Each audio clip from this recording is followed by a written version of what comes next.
Hey, this is Derek. I'm playing with my lights a little bit because it's super bright. I want to talk in this video about why good writing is bad writing. Something that's I've said before, but has popped up a lot this week. Many people have asked me to take a look at their books. Often they think it's a cover problem, so they want me to redesign their covers. Actually, it can be a review problem if they don't have enough reviews, or a blurb problem. It's probably a combination of all those, but I always want to check because some people assume the cover's the problem when it isn't really. And they the easiest thing to fix is the blurb or the reviews first before you worry about the cover. It's probably also the cover, but before I do a redesign, I always want to make sure I read at least a look inside of somebody's book, because it's very possible they have a good cover that's just a wrong cover for their audience. So I look through the first few pages. I also have a service where I do a first chapter review, where I look through the first few chapters of a book. Anyway, it's really common for me to look at the first few pages of many authors' books, which is why I feel like I'm in a position to critique a little bit. Also, today I was working on my book about the craft of writing and the difference between craft and art. And there's a whole bunch of philosophy that goes into that. But one of the interesting things about bad writers is they look like good writers on the surface. They've probably been told that they are good writers. They love words and using words creatively. So what you tend to get is what's called purple prose or overwriting, where you're introduced to a scene, and before you know what's happening or who the characters are or what the conflict or the plot, or before you know any of that stuff, you just see a wall of words. You see paragraphs of fancy words where the author is obviously having fun playing with these words, but you don't care because there's no reason to read a book except the story or the characters. The words can be a nice added bonus if the words are well arranged and beautiful and they sound good. A lot of writers, though, they're worried about, the sentence by sentence prose stuff. How does it sound when you read it out loud? Stuff like that readers don't care about and actually is obnoxious and kind of annoying. It's very rare. I've read books with good writing where the good writing is the benefit. And some of those are good books. Some of them I can get past the good writing. Some of them, the good writing is an added benefit that it helps me appreciate the book once I reach the end. But in most cases, I'll be put off by the good writing in the first few pages and I'll quit because it's boring and I don't trust the author to know how to tell a good story because they're playing around too much with the words. They don't know how to get my attention. They don't know how to use simple language to focus on what matters, to develop the characters or the dialogue or the speech or the setting or the scene, the description. And almost always I'm doing a writing course this summer and we really focus on the plot and the structure a lot, because that comes first. And the next really important piece, which I'm gonna go into this weekend, is suspense and conflict intrigue, because that's the other big piece. If things aren't happening that have conflict, you don't have a story. And so if it's just a whole bunch of words are pretty, but they don't mean anything. They're not communicating a setting. They're not developing the character. They're not building suspense or intrigue or the plot. So there's no, you can't latch on to words. If you can't picture them in your head because the author is not developing scene description that you can picture, so he's not putting pictures in your head, he's just giving you a whole bunch of words that they turn into, like I said earlier, just a wall of words. They're pretty words. They're nice to look at. If it was a poem or a short story, I might think, oh, this is, decent writing. But again, this is often a sign of amateur writing. The problem is a lot of writers think they are very good writers, or they've been told that they're very good writers, because when they ask friends or family for feedback, they're told, oh, this looks great. These are nice words. You've got a gift. You should write novels or whatever. So you get a lot of writers, and I've seen this from developmental editors, from ghostwriters, from writing coaches or gurus who think they are good writers and are selling services to help other people become good writers. And they may be, they may be decent. They may even have won some awards. Because also the problem with good writing is that it tends to be more literary. So people who give out awards might see that stuff as a sign of good writing, and they may say, oh, this is, well written, because the writing is more important than the story for literary fiction. There's another quote I threw up somewhere that I got from one of my friends on Facebook who said literary fiction is just using more commas.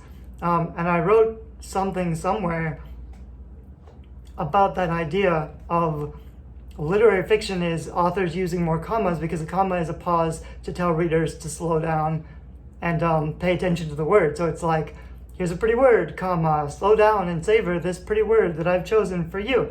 And that's kind of true for literary fiction. So when people talk about, good writing, they think that's good writing. And for some cases, like, for showing off for awards, maybe it is.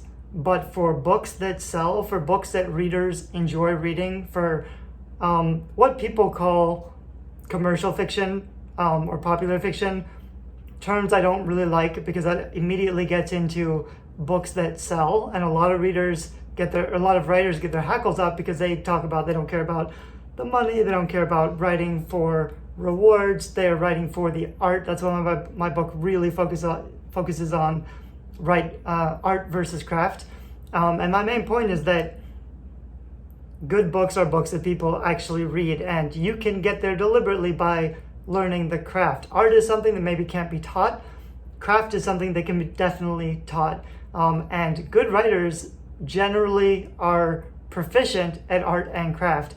The art gives them the passion to power through years and years of failure so that they develop the skills and finally figured out how to actually write good books. And so it's almost always a balance of art and craft. The problem is most amateur writers think about the art. They don't know the craft. They're not even interested in the craft at all. They think that's selling out, commercial fiction, whatever, which is really unfortunate, because there are so many ways to write good books that are not being talked about, that there are no books about writing craft to the extent that I want mine to be. There's a lot of books about famous writers' biographies that say, there are no rules to writing, and I can't teach you good writing and bad writing. I don't even know how I do this. And you don't want to read another book by a famous author who also doesn't know how they write books. You need to read books that have tactics and strategies so that you can write books without failing for decades, which is what most authors do. Anyway, that was kind of the point of this video.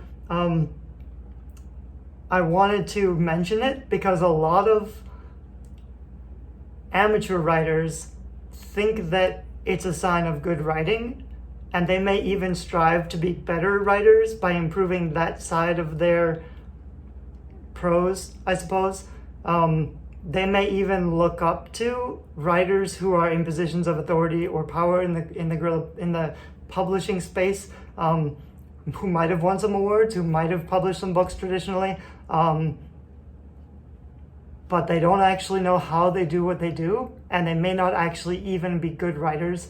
They just know how to play around with words, and that can be fun, that can be creative. There's a space for that. But if you are just trying to learn how to write good books, I would be very cautious about positioning fancy prose or word games or wordplay as a definition of good writing. Because often, for people who know better, it's not. It's a sign of they don't know who their audience is, they're playing around too much, they're writing for themselves. I also get in trouble all the time because I talk about art versus craft, and art is for yourself. Art is inspiration. Art is doing what feels good for you without worrying about the world. That's a romantic 18th century definition of art, which I don't agree with, but I'm going back to the old school definition of craft, as in techne, which comes from the Greek. I have a whole manuscript about this stuff that I haven't written, but I will someday, tracing the evolution of the creative process and art and everything. But it's a really dangerous ideology that art is what you need to shoot for, and craft is kind of like the low level, like art is the sculpture genius. The other difference was genius versus skill. I think it was. Genius is the things you can't plan that just happens. The bolt of inspiration. Skill is, or grit, is the perseverance, the skill learning. And this is always a challenge because like for people who something comes more naturally to, they feel like they're doing it right. So for example, in high school, I always thought I was really smart because I never needed to study. I didn't have to prepare or research or spend a lot of time preparing for tests or writing exercises or whatever. I could just, half listen, half pay attention, skip half my classes, and still pull off, maybe not perfect grades, but mostly A's, without putting in a lot of effort, which I thought made me smarter because I was better at these things. But it was also frustrating that other students who I knew weren't as smart as I was, they would get better grades because they worked harder. So there's a difference between genius or intelligence, or even people who they're not intelligent, but they just learn the rules effectively and they perform better because they put in more time and effort, they learn the rules. It's a really big discussion, but I think it's probably a trap for creative people to think you're good at something and so you don't need to do the work. You don't need to learn the things that the plebes do, the things that the not good natural writers do to learn, because for you it's easy and it's a inspirational process of pure genius and passion. So you may resist anything that makes you feel like you're closing the door on that pure inspiration, and it may not be as fun and it may feel like work, and it's also threatening because if you feel like you need to learn the rules, you probably pride yourself on being a creative genius or a writer or whatever, which means you enjoy that it comes easy to you. So anything that threatens that self-ideology where I'm saying that's not actually good, that's actually pretty harmful, that's a negative self-belief that's limiting to your author career because you are not writing good books because you're not learning the rules. That's something that a lot of people get really frustrated about. I've gotten a lot of really angry emails from people telling me they wanted more support, they wanted more inspiration, they didn't need to be told that, I don't know. Anyway, I always feel bad when I do editing because I'm a very critical editor, and people pay me a lot for it, and I always feel like they're looking for more support. I'm not a very soft touch. I don't say this is really great, but also you should work on these things. I'm pretty harsh with this is wrong, this is how you can do better, which has its place. And the problem is people want inspiration, they want motivation, they want encouragement. They don't necessarily want education. Education can be scary. So the problem with my book is I have to balance, how do I get people to want to learn this stuff when they don't actually want to learn it? So hope this video was entertaining. I know I talked about a lot of different random things. I do think it's a red flag for people who know better when a book starts off with really fancy language. So you can't even rather than using, there's a bunch of famous quotes from famous writers about brevity and simplicity. Never use two words when one will do. But basically your goal should be clarity, not be clear, not clever. It's something from the cover design world also.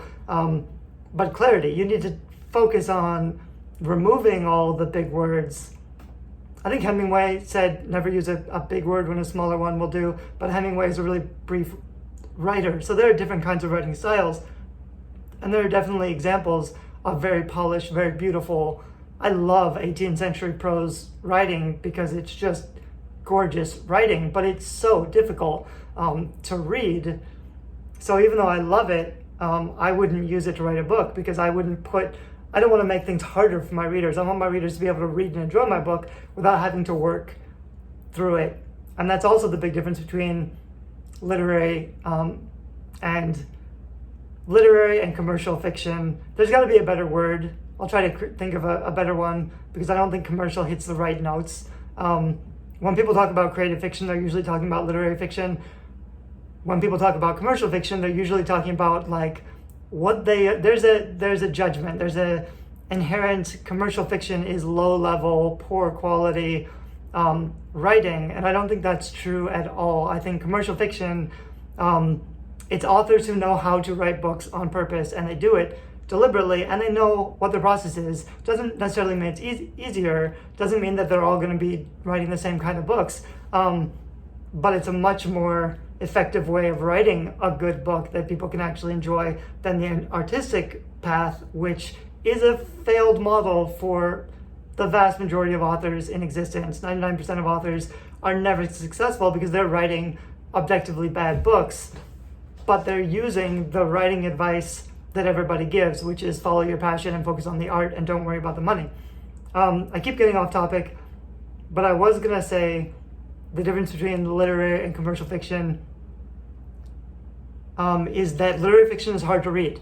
So if you have a huge platform, if you are traditionally published with a big publishing contract, the difference is a well-launched literary fiction book will have tons and tons of great reviews. So people know it's hard, but it's still worth reading.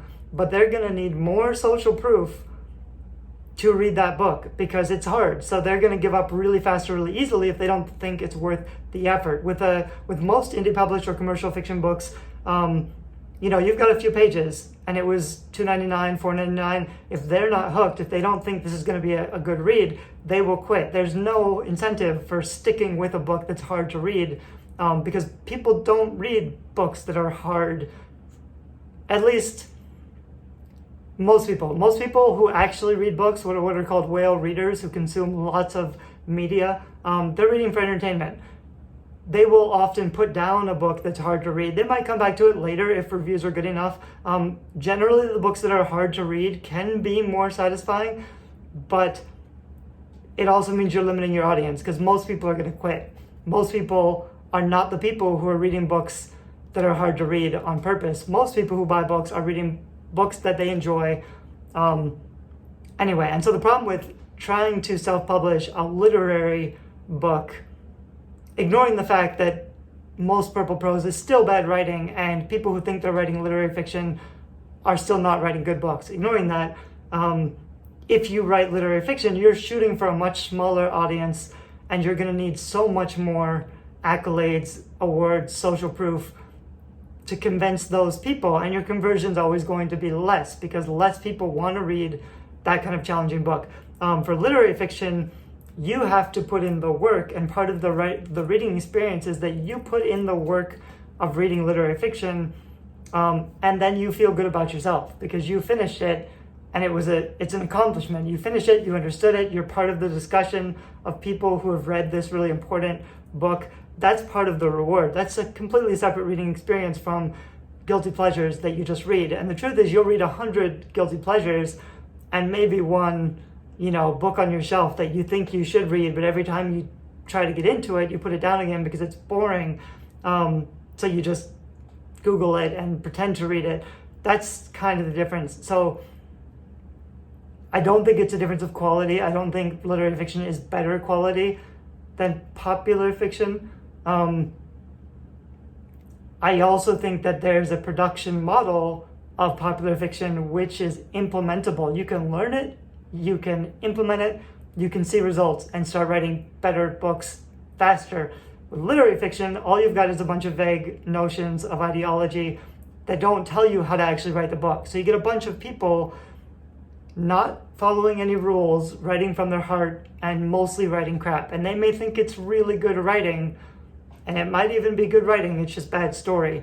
And writing, like words by themselves, they need a focus, they need a fulcrum, you need a channel, you need a focus, which is what structure is all about. It's what story structure is all about. So if you have a whole bunch of words on the page that are nice words, but your story doesn't go anywhere, doesn't mean anything, that's not a good book. So the point of blending the two, craft versus art, is that you can still be creative. You can still have these epiphanies. There's always challenges that are filled in the moment as epiphanies while you're writing books. And that always feels really good. That's always part of the magic of the process. The difference is, rather than having a whole book of just that nonsense, you fill in those beautiful, inspirational sentences and turns of phrases. You put them into a really strong structure so that there's a positive reading experience that readers can get through. It's a control, like rather than just opening the floodgates of your creativity and putting word vomit on the page, you are becoming self-aware enough or becoming responsible enough to create a mesh or something like that, so that you are in control of your creativity, so that you're building this giant structured platform, this giant machine, not to let your creativity rage, because creativity on its own is worthless. It's fun, but it's worthless. It only has value if you're creating something that matters to people, then it has value. So when you want to create books that matter, not necessarily books that sell, what I would define as good books are books that matter to other people, because art always has an audience, which shouldn't be a controversial statement, but it really is. So you need to be responsible enough to partner that creative genius with structure that doesn't necessarily like limit it or turn it off. It increases it, because it's giving it a solid framework. Yeah, because also, like, rather than, just letting the creativity go, like maybe morning pages or something, and you just have, books and books and books of crap, of great, beautiful writing with no structured content, nothing that you have to make a receptacle that holds the creativity, that puts it into a form that readers can consume it. Because otherwise, if it's, unleash creativity with no form, it's not accessible for people. And if you are creating things that aren't accessible for other people, they won't matter to other people. I don't think you're creating art. Leaving aside whether or not it's good, I think art has to matter. It can be really rough. If it matters to people, if it hits them on an emotional level, it can be extremely rough. It can be full of typos. It can be badly formatted or edited. It can be bad writing. It can still be good art. Same with painting. It can be really terrible painting with no skills and good art if it matters to other people, if it hits them on an emotional level. So, I mean, the concept of good and bad writing is already flawed, and needs to be considered carefully when you're thinking about what kind of writer you want to become. Anyway, I think I'm going to end this video because I keep talking around in circles, but hopefully you got some value out of all of that. Bye-bye.